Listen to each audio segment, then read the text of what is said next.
আর্যকে পাওয়ার জন্যই কি রোহিণী এত সব কিছু করছে? অপর্ণার ক্ষতি করছে, আর্যর কাছে ভালো হওয়ার চেষ্টা করছে? হ্যাঁ বন্ধুরা, এমনই কিছু আমরা দেখতে পাবো আগামী পর্বে। পুরোটা জানতে ভিডিওটিতে লাইক দিয়ে চ্যানেলটা সাবস্ক্রাইব করে দেখতে থাকুন।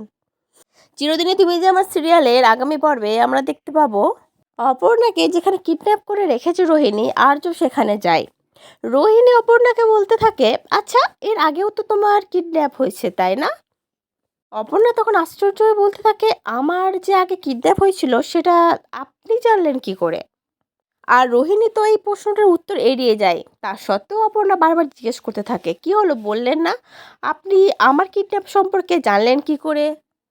তখন রোহিণী বলতে থাকে, আসলে অপর্ণা তুমি কি ভেবেছিলে আর কিসের মধ্যে দিয়ে যাচ্ছ বলো?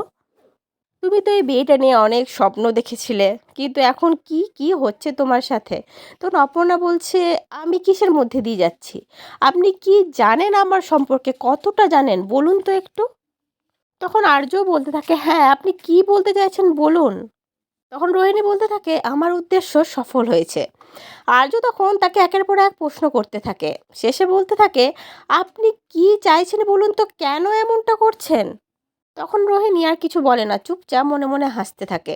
কারণ রোহিণী তো চায় আর্যর কাছে ভালো হতে, মানে ওর আর্যকে পাওয়াটাই হচ্ছে আসল উদ্দেশ্য। অপর্ণাকে আর্যর কাছে ফিরিয়ে দেবে, আর্যর কাছে ভালো হবে, তারপরে আর্যর কাছ থেকে অপর্ণাকেই কেড়ে নেবে, আর্যর জীবনটা পুরো বিষাক্ত করে তুলবে। কিন্তু কেন যে করছে রোহিণী এসব, এখনও সেটা জানা যাচ্ছে না। আশা করছি পরবর্তী পর্বগুলো দেখলে আপনারা অবশ্যই জানতে পারবেন। তো আজকের পর্বটা কেমন লাগলো অবশ্যই কমেন্ট করে জানাবেন। পরবর্তী আপডেট নিয়ে তাড়াতাড়ি আসছি, সঙ্গে থাকবেন, সাথে থাকবেন, চ্যানেলটা সাবস্ক্রাইব করে দেবেন। ধন্যবাদ।